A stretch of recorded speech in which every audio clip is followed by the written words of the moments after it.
పెద్ద పెద్ద ఫ్యాక్టరీలు, వర్క్ షాపులు, గోదాములు, అదే వేర్ హౌసెస్ రేకుల షెడ్లతో నిర్మిస్తారు. వాటిపైన మీకు తలతల మెరుస్తూ తిరుగుతున్న ఒక అల్యూమినియం గోళాకార ఫ్యాన్ల మాదిరి కనిపిస్తాయి. వీటిని టర్బో రూఫ్ వెంటిలేటర్స్ అంటారు.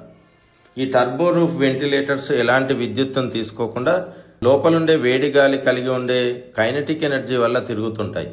దీనివల్ల ఆ గోదాముల్లో పేరుకొనిపోయిన తేమ, వాసన, పొగ లేదా వేడి గాలి వెంట వెంటనే బయటకు వెళ్ళిపోతుంది. సో అక్కడ అల్పపీడనం ఏర్పడడం వల్ల కిందికి చల్లని గాలి చేరుకొని ఆ ఫ్యాక్టరీలో పనిచేసే వాళ్ళకి స్వాంతన లభిస్తుంది. సో ఇవి ఎలా పనిచేస్తాయంటే, మీరు చిన్నప్పుడు ఆడుకొని ఉంటారు. ఒక కాగితాన్ని, చతురస్రాకారంలో ఉన్న ఒక కాగితాన్ని తీసుకొని దాన్ని 4 మూలల వైపు కొంత కట్ చేసి ఒక ఫ్యాన్ను తయారు చేసి నేను పట్టుకున్న విధంగా పట్టుకొని ఒక గుండు పిన్నుకి కుచ్చి పట్టుకొని ముందుకు పరిగెడితే అది గిరగిరా తిరుగుతుంది. సో ఈ సూత్రం ఆధారంగానే ఇది కూడా పనిచేస్తుంది. సో నేను ఇక్కడ ఒక పేపర్ గ్లాసును తీసుకొని దానికి చూపించిన విధంగా ఇలా కట్ చేసి దాని దారంతో ఒక పొయ్యి పైన వేలాడదీశాను. ఎప్పుడైతే నేను పొయ్యి మంటను వెలిగిస్తానో ఆ వేడి వల్ల మీరు చూడొచ్చు ఈ గ్లాసు గిరగిరా తిరుగుతుంది.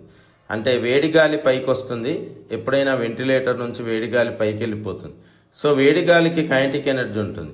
ఎప్పుడైతే ఈ గ్లాసు మనం చూస్తున్న ఈ గ్లాసులోనికి వేడి గాలి వస్తున్నప్పుడు అది ఆపోజిట్ సైడ్స్ నుంచి వేగంగా బయటకు వెళ్లే ప్రయత్నం చేస్తున్నప్పుడు దానిపైన కప్పులు పనిచేస్తుంది.